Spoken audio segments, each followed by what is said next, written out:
By now, you've probably heard my magic wand story. It's a brand that's been part of my personal journey for more than 20 years. But no matter how many times I sing Magic Wand's praises, I'll never be able to fully capture the story of this incredible brand. Well, now journalist and author Kate Sloan just completed a limited audio series documenting the history and impact that Magic Wand has created over the last 56 years. It's called Making Magic. And the series chronicles Magic Wand's incredible brand story through interviews with nearly 40 experts, performers, business owners, educators, and fans. So I got a sneak preview of the series, and what I loved is that Kate weaves together snippets from all their interviews into this amazing story arc. She covers Magic Wand's journey from appliance store massager to its legendary influence on culture and sexual independence, and it's all just fascinating. The first episodes of Making Magic are available now at makingmagicseries.com or on all popular podcast platforms. Just search for Making Magic or visit makingmagicseries.com today.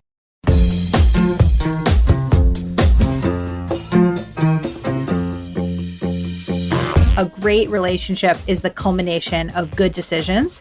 Make good decisions, you propel yourself into a great relationship. Make bad decisions and you repeat the same bad patterns over and over. Okay, so it's not that I'm totally screwed by my history. It's not that I'll never find love. It's that I've been making certain choices. And if I can understand why and then make different choices in the future, I can wind up on a different path. Look into his eyes. They're the eyes of a man obsessed by sex. Eyes that mock our sacred institutions. Bedroom eyes, they call them in a bygone day. You're listening to Sex with Emily. I'm Dr. Emily, and I'm here to help you prioritize your pleasure and liberate the conversation around sex. Today, my guest is Logan Ury, the author of How to Not Die Alone and director of relationship science at Hinge, joins me to share her best tips for all things dating. She uses her psychology and behavioral science background at Harvard and Google as a current-day dating coach. We discuss the science of decision-making and how it impacts your dating behavior. This gets good, you guys. Logan provides practical tips for avoiding dating blind spots, recognizing the perils of unrealistic expectations, sound familiar, and learning the algorithms to live by for finding a satisfying relationship. We discuss how dealbreakers may be an excuse for avoiding connection, how attachment styles affect our dating outcomes, the paradox of choice in the dating world, and how to get out of the checklist mindset. She also breaks down the most common dating tendencies. Hey, all you maximizers out there. Shares strategies behind making the best decisions, explains why the spark may be BS, and even offers how-to advice for creating a powerful dating profile. Even if you're not dating right now, you're going to find a lot of fascinating tips that you can use in your day-to-day life, in your professional life, your personal relationships. I just love this book. I've already bought it for so many friends, so hope you enjoy it. All right, intentions with Emily. For each episode, join me in setting an intention. I do it. I encourage you to do the same. So what do you want to get out of this episode? Well, my intention is to help you understand your dating blind spots so you can find a relationship that works for you. Oh, I have an announcement. I'm doing a live virtual podcast on April 15th at 6 o'clock Pacific, and you're all invited. It's going to be a blast. I couldn't wait to tell you. So we all get to be together, and I can answer your questions live during the show. So we'll be giving the audience a chance to determine what I talk about and even pull a few people up to ask me some questions. It's a really fun interactive show. It's $10 to view the live podcast experience, or pay $100 and get a one-on-one live meet and greet with me. You can ask me anything. To find out more information, go to loopedlive.com. That's LOOPEDLIVE.com. Just go to their upcoming experiences and scroll down. I'll see you all there. All right, enjoy the show. Your book, How to Not Die Alone, the surprising science that will help you find love. So you sent the book to me, and I came into my room last week, and my assistant was here, and she opened up, and she put it on my bed, and it was a Friday, and my dog was on my bed, and then your book, How Not to. I'm like, Gab, are you trying to tell me something for the weekend? Like, what? I think that your book is a game changer. Very nice. You have so many practical tools and tips, and it gives so much clarity. Now, even if you're in a relationship, you can learn so much because you are applying behavioral science to dating, which is just brilliant. So tell us about yourself first before I just devour your book here. Yeah. Well, thank you so much for the kind words. I'm really glad you loved it. Yeah, I've always had these two interests. So on one hand, psychology and the science of decision making. On the other hand, dating, sex, and relationships. And so for a long time, I've been trying to figure out ways to combine the two. And I've done that through matchmaking. I've done that through one-on-one dating coaching. Now I work at Hinge and I do it by making changes to the app. But I'm just so excited that I was able to do it through the medium of my book. And the whole idea of the book is that it breaks down a great relationship into a series of decisions. And the perspective of the book is that a great relationship is the culmination of good decisions. And make good decisions, you propel yourself into a great relationship. Make bad decisions, and you repeat the same bad patterns over and over, and you wind up in no relationship or in a not so great relationship. And so I think it's really empowering for people to understand, okay, so it's not that I'm totally screwed by my history. It's not that I'll never find love. It's that I've been making certain choices. And if I can understand why and then make different choices in the future, I can wind up on a different path. That's exactly what it is. I always say that dating is a skill set. Dating is something that you need to practice. It's like maybe you were a great dater, you thought you were a great dater years ago, and then you haven't in a while. So what I love is that there's so much clarity in this, that it's not that you have bad luck. And yeah, maybe you are picking the wrong people, but you explain how to kind of hack that so you no longer are making those mistakes. Tell me about what you label as the different kinds of daters, the three kinds of daters. And we could start there. You guys look for yourself in these descriptions. Yeah. So that's really one of my favorite parts of the book is this framework called the 3 dating tendencies.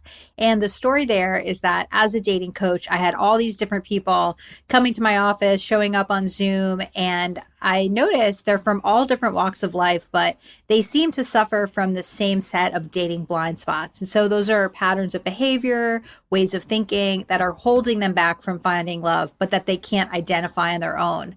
And so I categorize them into this thing called the 3 dating tendencies. And each one suffers from unrealistic expectations. And so first you have the romanticizer. Oh, I love this. Okay. Yay. So and the good. romanticizer is somebody who has unrealistic expectations of relationships. So this is that friend of yours, or maybe this is you, who says, I love love. I believe in a soulmate. There's one person out there for me. I don't want to use the dating apps. They're not romantic. And they're waiting for the meet cute. They're waiting to go to the farmer's market and reach for the tomato at the same time as the guy. And then suddenly they fall into happily ever after. And the issue here is that the romanticizer thinks that once you're with the right person, a relationship's going to be effortless. And that's just not true. Relationships require work, and even the best relationships do require that constant effort and attention.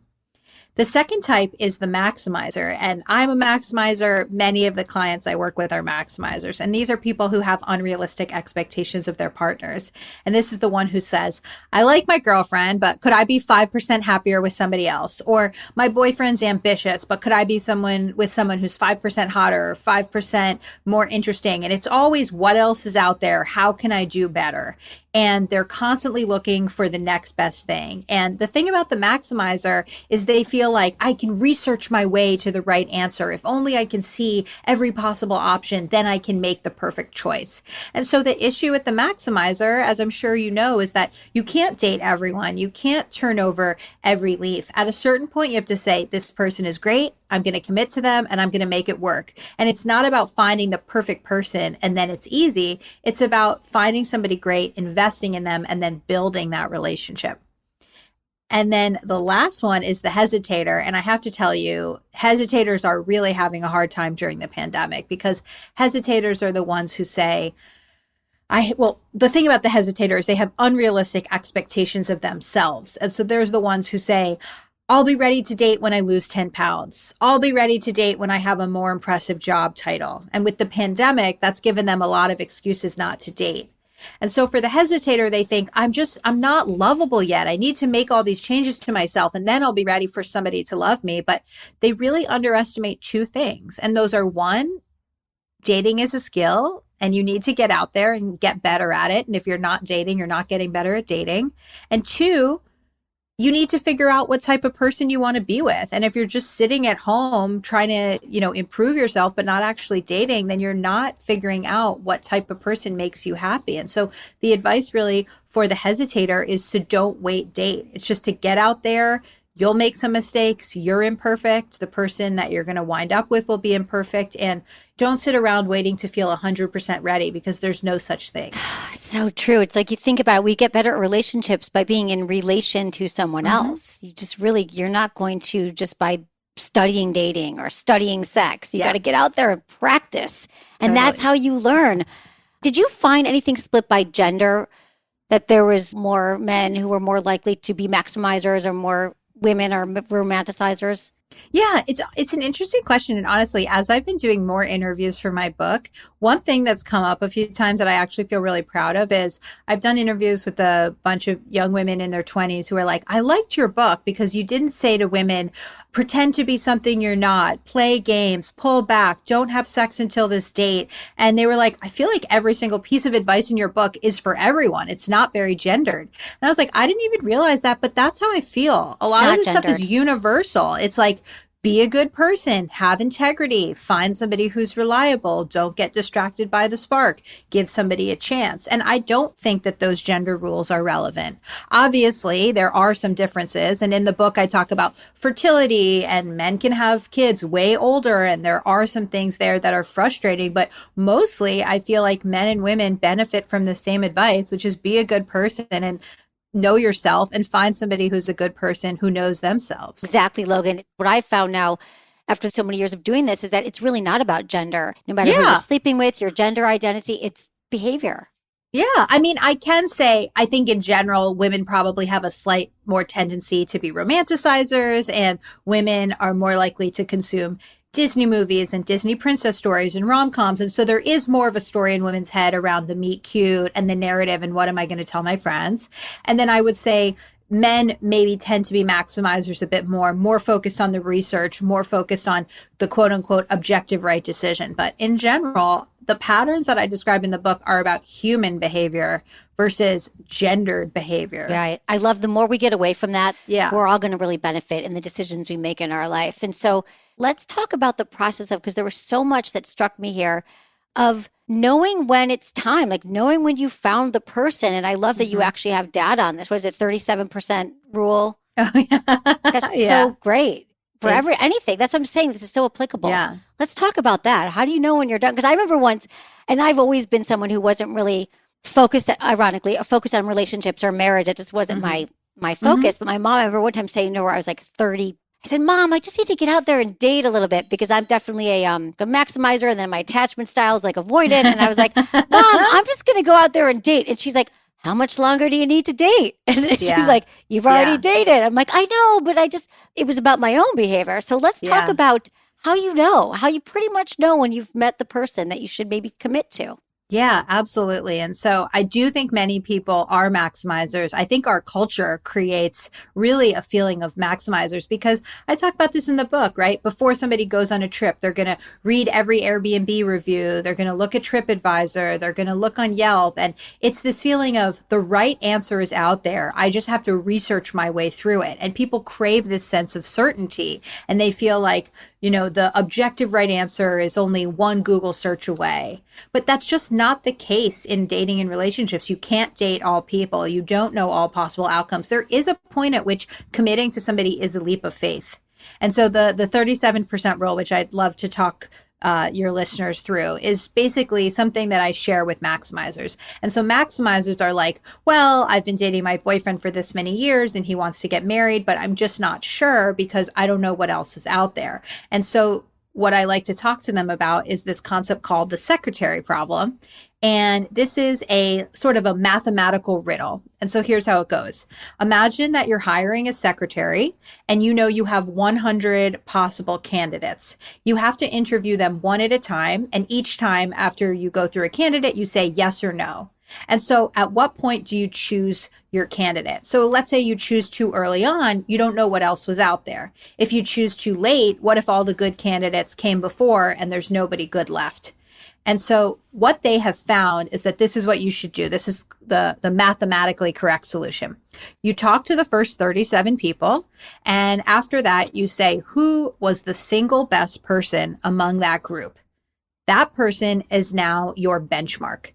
The next time that you find somebody who's as good or better than that person, you hire them on the spot. And so with dating, and this is an idea from the book Algorithms to Live By, they say, well, who knows how many people you're going to date? Can't come up with that number, but let's just say for argument's sake, you're going to date from age 18 to 40. Well, what's 37% into that age range? It's 26.1. So when you're around 26 years old, you've already dated 37% of the people. Come up with the benchmark from that first 37% and commit to the next person who you like as much or more than that first group. And when I say this to people, they usually freak out and they say, but I'm way past 26. What are you saying to me? Am I behind? And I'm like, you're not behind, but you've likely already dated somebody who'd make a great partner. The answer is not to keep researching. It's to figure out who was the best person you dated in those years. And now the next time you find someone who you like, realize how great they are, commit to them, and build that relationship versus letting all these great people go because you always have one foot out the door wondering what else is out there. I mean, that is just so many people that I know about. And I've been there too. I've been like, oh, what else is out there? And I'm not ready. So let's talk about this though. So when you said that, I can just hear everybody thinking, oh, so do you mean I have to go back to my ex? Does that mean that I missed the best person? And like, how do we get people? You have so much great advice about how do we just get over the exes already? How do we just move on? That's a great distinction because you're right. If somebody heard that, they could say, do I go back to my ex? And no, because if you think about that secretary problem, you don't go back and take the best person from the 37%. You say, this is the best that's out there, and this gives me a sense of what to look for. But in general, I feel very strongly that people should shut the door on their exes. And people think I'll keep my ex around, I'll stay in touch with them. It's no harm. They distract me and they help me and, I'll find somebody else. And people don't realize that making irreversible decisions actually makes us much happier than making reversible ones. And so shutting the door on the ex, creating space for somebody new to come into your life, that's often how people get into relationships because they don't realize how much mental space their ex is taking up in their brain. That's exactly it. And I love that you say this too in the book. Delete them, like get rid of it, unfollow them, even unfollow on Venmo, unfollow everywhere. And then I love, well, you guys have to, I just love how you write the book because you're like, delete his number. And then they point 6, you're like, delete it, really delete it. Cause I know you have it hidden. I know you have it hidden in your back pocket somewhere. Like delete it. Because it's so true. We just need that clean slate. And I always say, I am really good friends with a lot of my exes, like my dearest friends, but it wasn't right away. It was like a year after no talking or 6 months and we moved on and then we could go back to it. That's not for everybody, but if you're still hanging on to that kernel of the ex, it really is holding you back. It really is, statistically speaking, but also emotionally. It's hard to get out there if you're still, bogged down by the ex. So decision making is really hard for me, and not just in dating, but I spent a lot of time painstakingly going over things and researching, and is it the right decision, the wrong decision? And I always know that you got to take the decision, you got to commit to the decision, and you talk about how we're so worried about making the objectively right decision or something, but that doesn't really exist. It's more about feeling good about your decision, which is something we could all do. But I know that I'm someone who has buyer's remorse. I regret things. Or why did I get that jacket? Or why did I buy this thing? And could I return it? Yeah. And so can we talk about that whole process of how we can feel better about our decisions in love and in life? Yeah, absolutely. And so one of my favorite frameworks that I discuss in the book, and this is by a sociologist named Herbert Simon, is maximizers and satisficers. And so we talked about maximizers. They are always trying to make the objective right decision. They want to do all of the research. They want to see the complete set and then choose the best among it. The opposite is a satisficer. And so what a satisficer does is they have expectations and they can be really high. They can have high standards. But when they find someone or something that satisfies those standards, they commit to it. And so in the book, I give an example of a maximizer who's buying an espresso machine, and they read all the reviews on Amazon. They go to Wirecutter. They find that the number one possible espresso machine is the Breville, and they order the Breville, and they sit there and they drink their first cup of coffee, and they say, it's pretty good, but should I have gotten this other one because this tastes a tiny bit bitter? And they're always doubting it. They're always saying, what else could I have done? And the Satisficer says, okay, Nespresso is a pretty good brand. I'll go to the Nespresso store in my neighborhood. I'll buy a machine, and they get home and they're satisfied with the Nespresso machine, and they feel good about their decision. And so in the end, who's better off? The person who got the quote unquote best espresso machine that Wirecutter recommends, or the person who's sitting there satisfied with their purchase? Right. And that's why I really have tried since learning this and writing the book to become more of a satisficer, because what matters is how you feel about your decision. It doesn't matter if you make the best possible decision. It's, do you feel satisfied, and do you feel confident in what you've chosen? I'm going to take a quick break, but when we come back, I asked Logan how she became a satisficer.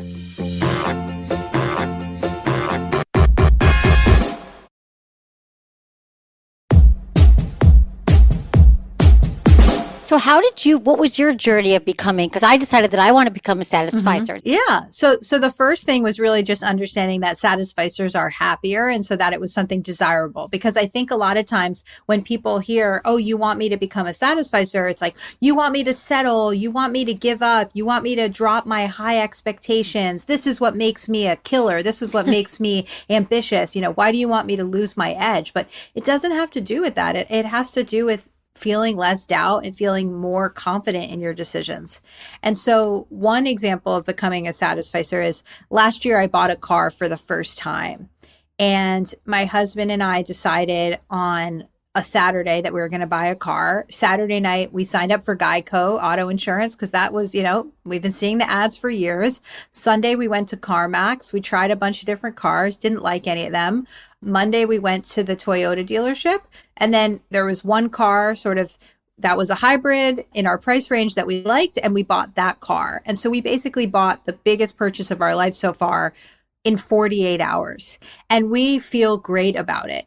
We didn't feel like we had to spend months doing research. We didn't feel like we had to weigh every single different used Toyota hybrid against each other. We said, what matters to us are these things. This car satisfies those things, and we're going to buy it. And we have been super happy with the car ever since. And so part of it is actually just decreasing the amount of time that you give yourself to make a decision.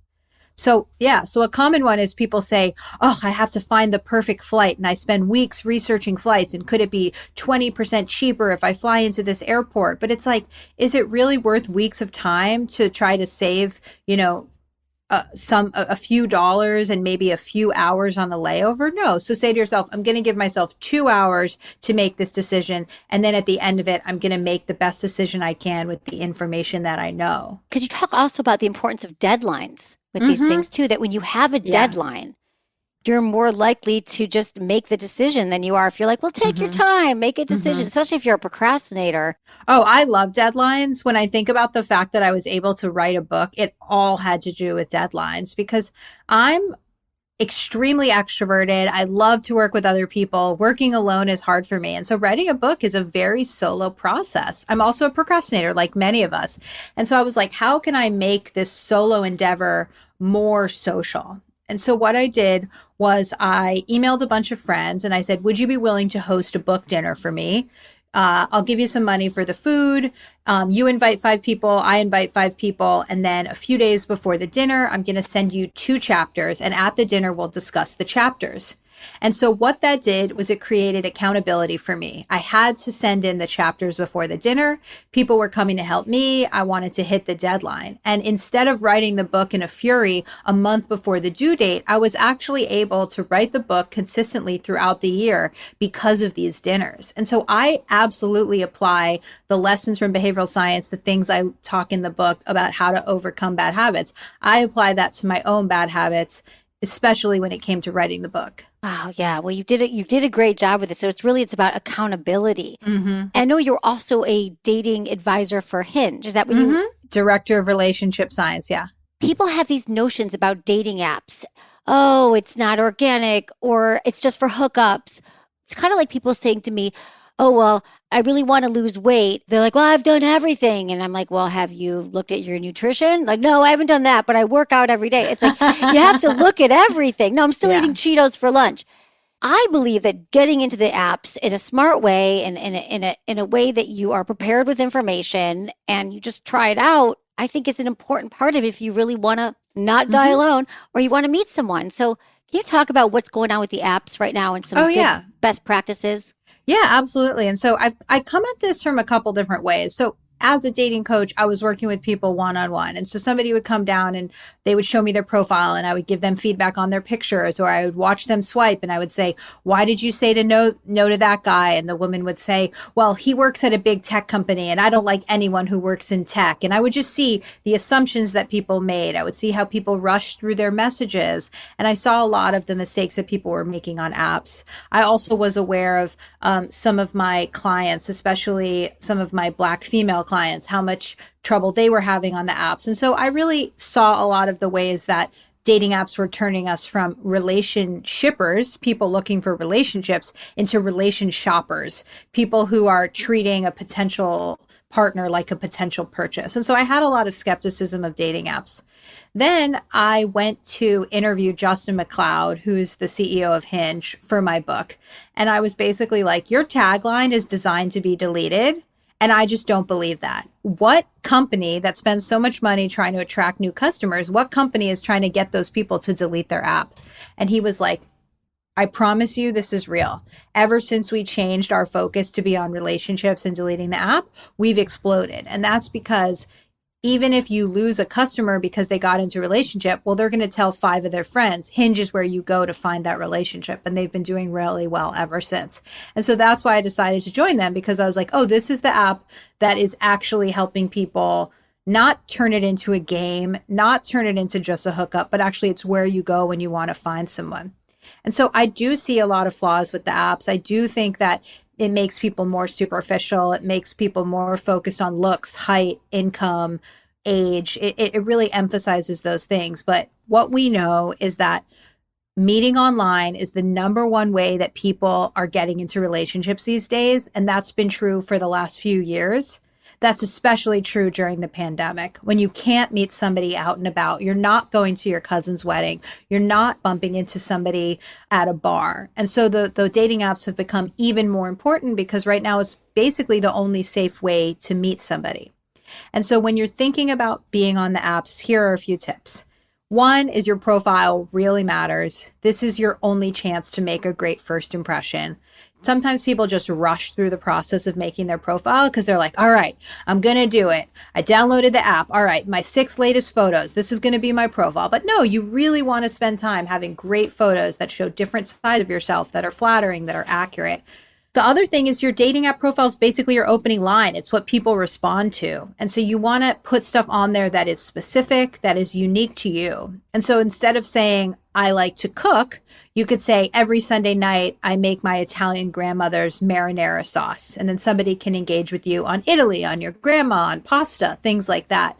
So you really want to be specific. You want to avoid cliches like, I love The Office. Everybody loves The Office. I like traveling. Everybody loves traveling. And you really want to stand out, be specific, and create a lot of bait that somebody can respond to and engage with you on, and so you can have a great conversation.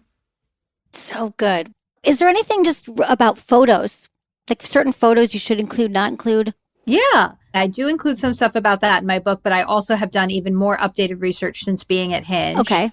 And so I'll talk about some of that updated research. And so one of them is that this is not going to sound mind-blowing, but you'd be surprised how many people get this wrong. And so your first photo should be a clear photo of your face, a headshot, something where we can see you. No filters, no sunglasses, no group photo where we can't tell who you are. The last thing you want is that bridesmaid photo where you're like, which one of the women in sage green are you? At that point, who cares? Exactly. Yeah, give me a break. You want to have at least one photo that shows your full body. That's something that people are looking for. One where you're doing an activity you love is really helpful. People love to see you in action. I think people often look the most beautiful when they're presenting, when they're on stage, when they're hiking, when they're really in the moment of their favorite activity. And then you do want a group photo of some kind, whether it's with your family or with some friends, because that shows people that you have an active social life. And that you have a life. Yeah, that you have a life. And then things to avoid are selfies, mirror selfies, gym selfies, filters, sunglasses, smoking photos. Those are things that turn people off and just don't lead to connection. And so really you want to think about the fact that you're showing somebody different sides of yourself. If you're really silly, then show me at least one photo where you're wearing a goofy Halloween costume. Or if you're really passionate about teaching, then, show us a photo of you leading a workshop, because this is your chance to say, this is who I am. So this is really helpful. The other things that we're doing wrong on the apps, for example, well, I know that you swiped left on your husband. Yeah.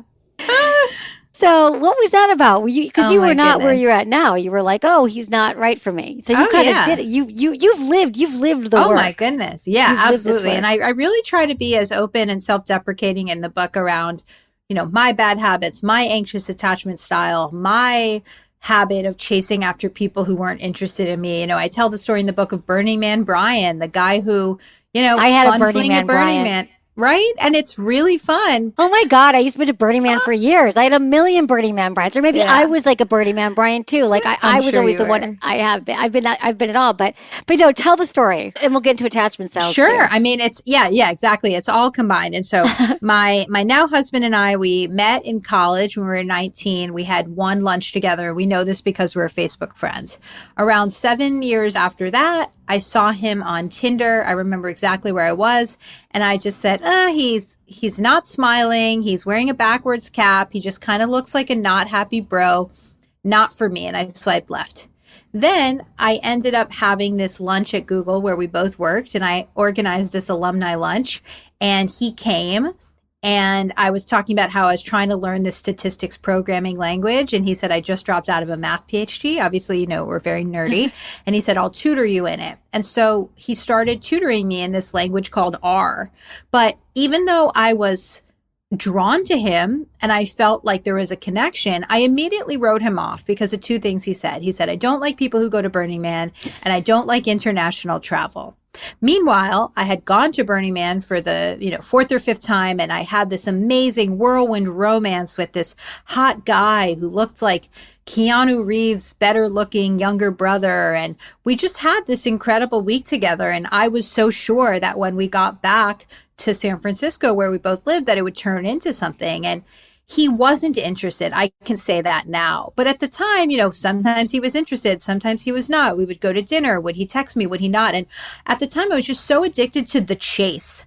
I was like, anybody who's not interested in me must be better than me. And I'm going to convince him to fall in love with me. And look, I'm going to add value to your life. And I'm going to coach you on your career. And I'm going to buy you the book, What Color is Your Parachute? And I had all these ideas of how I was going to convince him to love me. Anyway, it did not work, because he wasn't interested, and you can't force somebody to love you.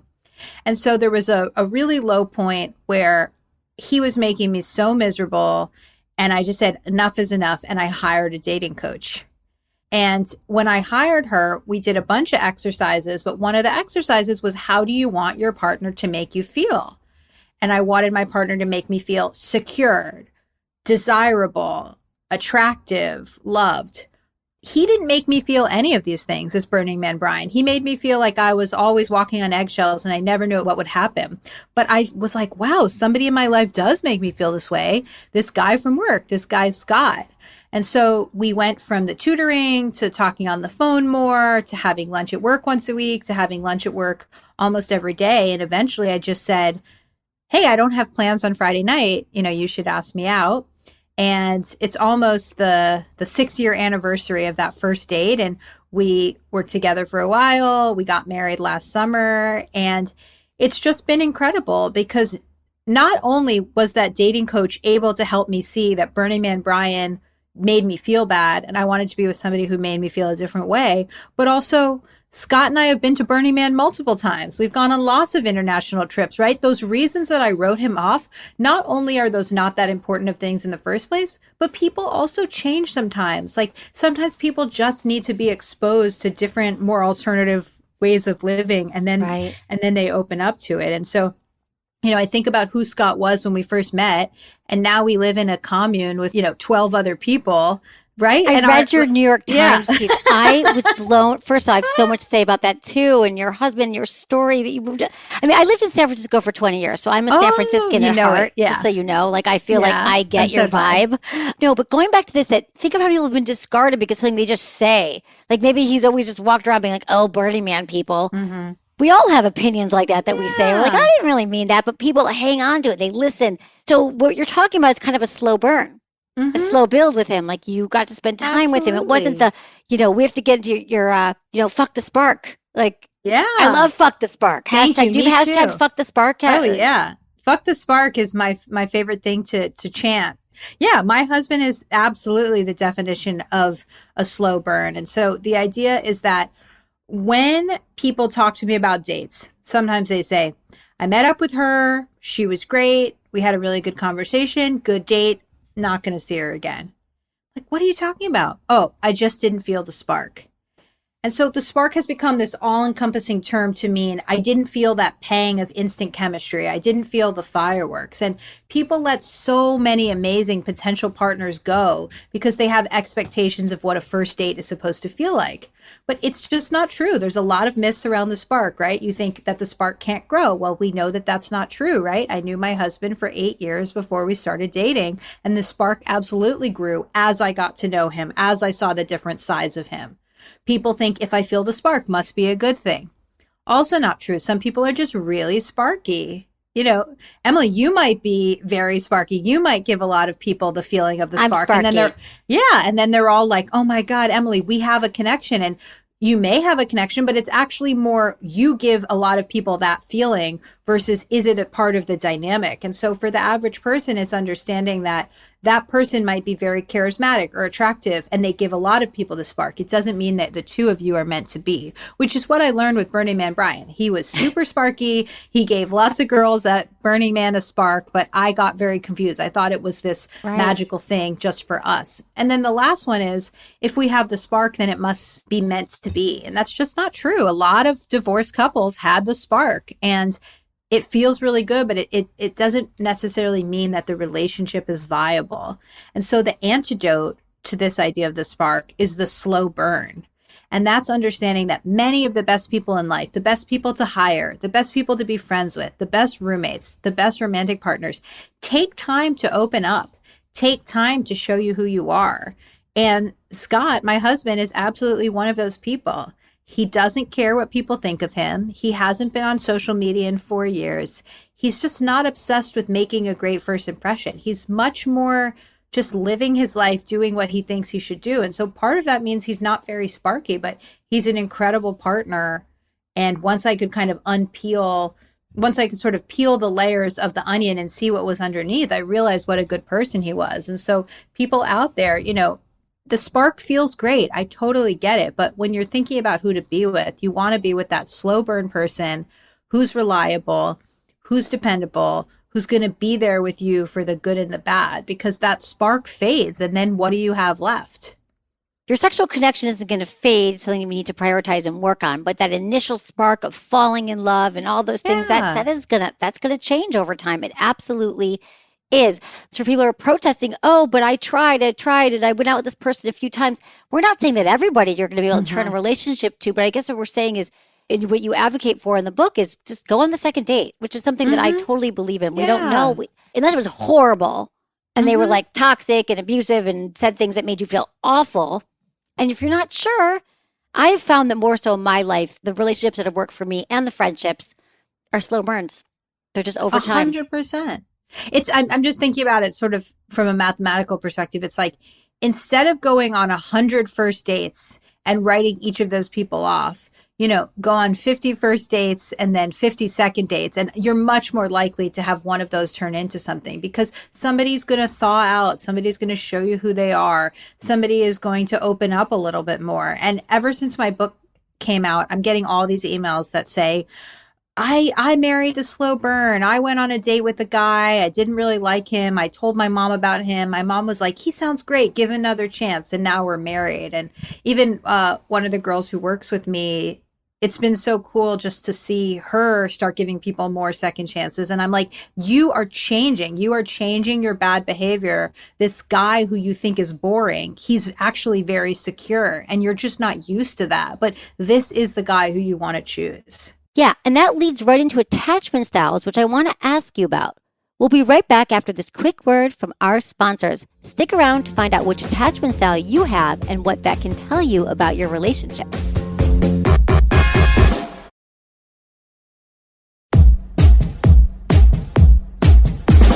A lot of us, maybe this resonates, dating somebody who's not available and who you're constantly into the chase, you're into the drama of the relationship, and we mistake that for love. We mistake that for and I love that you left the attachment styles in the book. I know you said somewhere like you weren't going to talk about it in the book, but I think it's so important. It's so important. Yeah, it's like the way you describe attachment styles, I think, is really going to be helpful for everyone. Yeah. And as you alluded to, my publisher was like, why do you have to keep this chapter in here? Somebody can go read the book attached. I was like, because it matters so much, because it changed my life. It changed my sister's life. It changed my client's life. It is one of the major keys that helps unlock the relationship you want to be in. And so you have to know about attachment styles. Also, for me, as a relationship scientist, this is one of the best researched aspects of the whole field. This is the real deal. This is it started with developmental psychology with babies and their primary caregivers. It applies to your grown-up romantic relationships. And so this is truly backed by rigorous research. And so the idea is that people have different ways of being attached. And so one of them is called anxiously attached. This is somebody who has a fear of abandonment. They constantly want to reach out for connection and they want to be reassured that things are great. This is the friend who texts you a bunch of times, who says, did you land? Why haven't you texted me? Did you get to the concert? Where are you? Right? They're always afraid that somebody's going to pull away. And so they're constantly reaching out to connect. And they can do this thing called protest behavior, which is send somebody 30 texts, get angry at them, and then turn their phone off. And they can go into this red zone where they're really just in fight or flight mode. And they are just acting in this way where they're not really thinking, they're just reacting. Another type is somebody who's avoidant attached. This is the person who has a fear of being smothered. They think, if I get into a relationship with somebody, they're going to take up so much space, I'm going to lose my independence. And this is the friend who says, she's smothering me. I need to pull away. I need to focus on work. Or maybe they even come up with something like, oh, I'm going to break up with her because she pronounced the word pitcher. But who cares how you pronounce the word picture? That's an excuse you're using to pull away. And so the avoidant person feels like relationships are when they get smothered and they constantly have to defend their space. And then the third kind is somebody who's securely attached. And this is somebody who's sort of the relationship hero. They are comfortable with intimacy, but they're comfortable with independence. And so what ends up happening is that even though 50% of the population is secure, those people get snatched up into relationships and they stay in them. And so what you have out there, what you have on the dating apps is anxious people dating avoidant people. And so they reinforce each other's patterns. This is the anxious avoidant loop, right? And so this is what happened with Burning Man Brian. It's a quintessential story. I am anxiously attached. And I think when I date somebody, they pull away and I chase after them. And he thinks when I date somebody, they smother me. And so I need to gain my own space. And so we're dating each other, reinforcing each other's worst bad habits, and we're really hurting each other and ourselves. But when you date somebody secure, which is what happened to me with Scott, new patterns emerge. And I tell the story in the book of how Scott did something to bother me. I can't even remember, probably something silly. And I started texting him crazy, angry things. How could you do this? What's going on? Da, da, da, da, da. And I was like, I know what'll happen. We'll get into a fight. We'll text all these things. And, that's what happens. And instead, he wrote back and said, sounds like this is something that we should discuss in person. And he wasn't gaslighting me. He wasn't saying this isn't real. He said, I can tell you're upset and this is a conversation for in person. And that was a critical moment because he broke my pattern. Something different happened. And instead of going down that path a new pattern emerged. And so I have learned so much about how to be in relationships, how to be secure, how to not get into that anxious attachment red zone by being with somebody who is secure. And so we can't all find secure partners, but we can work on knowing our attachment style, understanding our triggers, and doing our best to actually stop ourselves from these really harmful patterns before they start. It's great. What would be a tip for avoidant attached people in dating? I think one of the big things is just understanding your pattern. And so when you hear yourself saying, this quality of hers is so annoying, and I just think I'm ready for something else, say, I know why I'm doing that. I'm doing that to make an excuse to pull away. And does that thing really matter? Is that a pet peeve or is that a deal breaker? And just understanding that although your brain may be focusing on one thing and you may be telling yourself this isn't the right person, what actually might be going on is that you're afraid of getting close to somebody. And so part one is just being aware of that.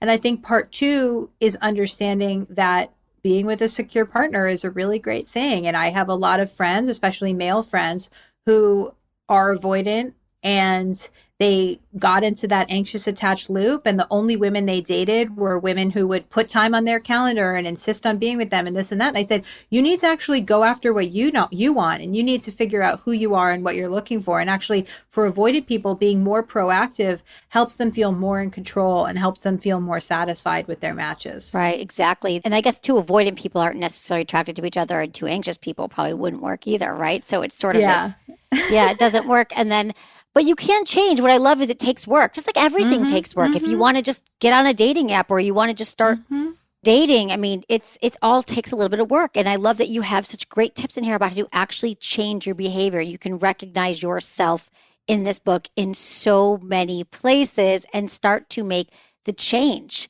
And I know you also work with people. You're also a dating coach. So what are you seeing right now since the pandemic? Is there anything with dating that you've noticed change? Yeah. I mean, this is why working at Hinge has actually just been so lucky, because my first week at Hinge was basically the week that the world shut down last year. And so all of my work there has been done in the shadow of the pandemic. And so I've done a ton of research into video dating. How are people dating right now? And so I'll share a couple of the big findings. And so obviously there's a lot of negatives, right?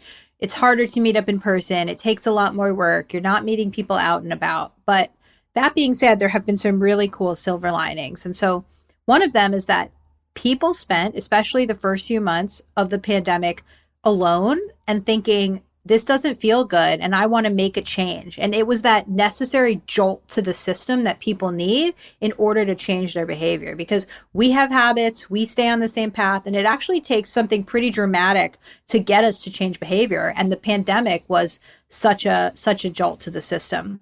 And so a lot of people spent time saying, I've been prioritizing my hobbies. I've been prioritizing my friends. I've been prioritizing work. I don't want to die alone, and I'm going to put more emphasis into dating. People became more intentional. People told us that they've broken bad dating habits. They've stopped chasing after people who aren't interested in them. They've started being more upfront about what they're looking for. And people just don't want to waste time. They really want to find someone. And so it's been great to see that increased intentionality in the community. We saw at Hinge a 27% decrease in ghosting. Oh, that was fascinating. That is fascinating. Yeah. Because, ghosting is a huge problem. It makes people feel really bad. It's so hurtful. But if people are more empathetic, more kind, more intentional about who they're matching with, then they're going to ghost each other less. And so that was really cool. The slowing down. Yeah. Yeah. A couple more things, huge rise in video dating. I mean, I'm sure you've talked to lots of people about, digital get downs and, sexy things over video, but that was more stuff that couples did. It wasn't a huge part of modern dating, but now I think video dating is really here to stay. Yeah, I think so too. Yeah. One of my favorite stories is a close friend of mine, amazing guy, huge catch, but has been single for the 10 years I've known him. And he just went from bad relationship to bad relationship, first date. But with the pandemic, knowing how hard it was to meet people and that he couldn't just assume the next best thing was out there, he met a woman. She joined his pod pretty quickly.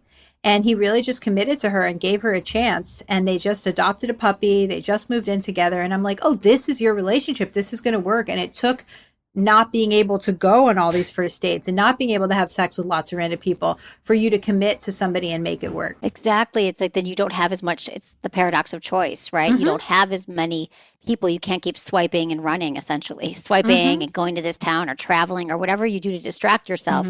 We really had to do all the slowing down. I've recognized a lot of that in myself as well. I really wasn't prioritizing dating either the last 2 years because it was so friggin' busy. But I've been saying that for a while. I was like, oh, okay, I really have to slow it down now. And who am I? So I hope everyone did that work during the pandemic.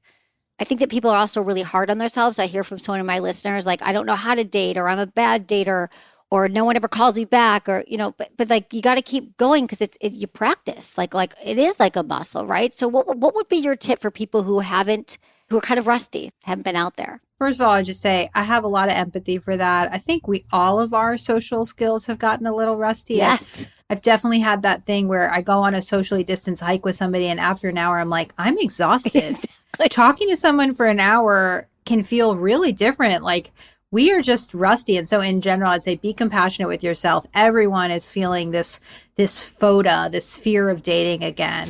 And so, you know, just be compassionate with yourself and take it slow. And there's no exact timeline. You're going to let it take however long it needs to get back out there. I would say step one is really being self-aware. And so whether it's figuring out your dating blind spots and your dating tendencies, saying, what are my bad habits? Am I too picky? Am I not picky enough? Really understanding that, yes, part of it is effort. You have to show up and you have to go on dates. But if you just keep repeating the same patterns over and over again, you're never going to see a different outcome. And so ask your best friend, you know, why do you think I'm single? What do you think I'm doing wrong? And give them space to give you feedback. And then the second thing is just go into these dates with an open mind. You don't have to go into a first date and say, are you my future husband? Are you my future wife? Are you good enough for me? Go into it and say, let's have a connection. Let's have an experience. I'm going to go on the second date with you, and just get out of that evaluative, the mindset, the checklist mindset, and just be in the experiential mindset. Be there to connect with another person, get curious, and see what they're all about. And that will take the pressure off you, and you're more likely to have a good time and actually enjoy that person's company. Such good stuff, Logan. And then, you know, you talk about Hinge. I know that you are working there. This was not even at all about that. You wrote this great book, but people love Hinge because it actually gives you the opportunity to interact in different ways, right? Like there's a lot of different entry points rather than you're not just swiping. Yeah, that's a big differentiator. Hinge's whole thing is that it's not swiping. It's not a game. It's not how many people can like me. And so a couple things that are cool about Hinge. One is you have this profile with photos. You can have photo captions, which kind of turn it into like a meme. You have to answer these prompts, things like my ideal +1 to a wedding date, or if you really knew me, ... things like that. And so you have to actually look at somebody's profile and either like or comment on a specific part of it, right? Instead of just swiping. And that helps lead to good conversation. Hinge also has this cool thing called We Met, where after we have connected people and it seems like maybe they've gone on a date, we send them a message, you know, did you go out with this person? Is this the type of person you'd like to go out with again? And that really helps Hinge figure out, okay, how can we match you with more people? Are we doing a good job of creating connections? And so there's really an emphasis on, are these matches turning into dates and into relationships versus just how many people can we get spending as many minutes as possible on the app. Such great features for the app. And thank you so much, Logan Ury, for being here. I'm going to ask you the 5 quickie questions we ask all of our guests. Let's do it. All right. What is your biggest turn on? Good listener. Biggest turn off? Somebody who's a tool, like somebody who cares too much about what other people think of them. What makes good sex? Knowing your own body. Something you tell your younger self about sex and relationships? If you aren't comfortable, leave. What's the number one thing you wish everyone knew about sex? Oh, I love this question. Yeah, same thing. You know, get to know your own body and communicate and learn to ask for what you want. Love it. Thank you so much, Logan. How can people find you? Yeah, Emily, first of all, thank you for having me. This was so fun. You're so good at what you do. Thank you, Logan. You are too. I mean, your book is delightful. It's insightful. It's going to really impact people and get them on a track that even if you're in a relationship, I think it's going to be such a great tool for so many. So thank you for your book. I'm excited. Yeah, so people can, of course, buy my book, How to Not Die Alone, wherever great books are sold. On my website, loganyuri.com, I have that 3 dating tendencies quiz. People can sign up for my newsletter. And then I'm on Instagram and Twitter at Logan Yuri. Thank you for being here, Logan. Yay, you are it was fabulous. A pleasure. Yeah. Thank you, Emily. That's it for today's episode. See you on Friday. Thanks for listening to Sex with Emily. Be sure to like, subscribe, and give us a review wherever you listen to podcasts, and share this with a friend or a partner. Believe me, if you got something out of this, they will too. Find me on Instagram, YouTube, Facebook, and Twitter. It's all at Sex with Emily. If you want to ask me a question about sex, dating, or relationships, you can email me feedback@sexwithemily.com or sexwithemily.com/askemily. And check out my website. We have so many articles on there helping you better sex. And you can check out our guides at sexwithemily.com/guides for free guides that will give you expansive tips and activities. Sign up for our weekly emails because, hey, I've been told I give really good emails. Was it good for you? Email me feedback@sexwithemily.com.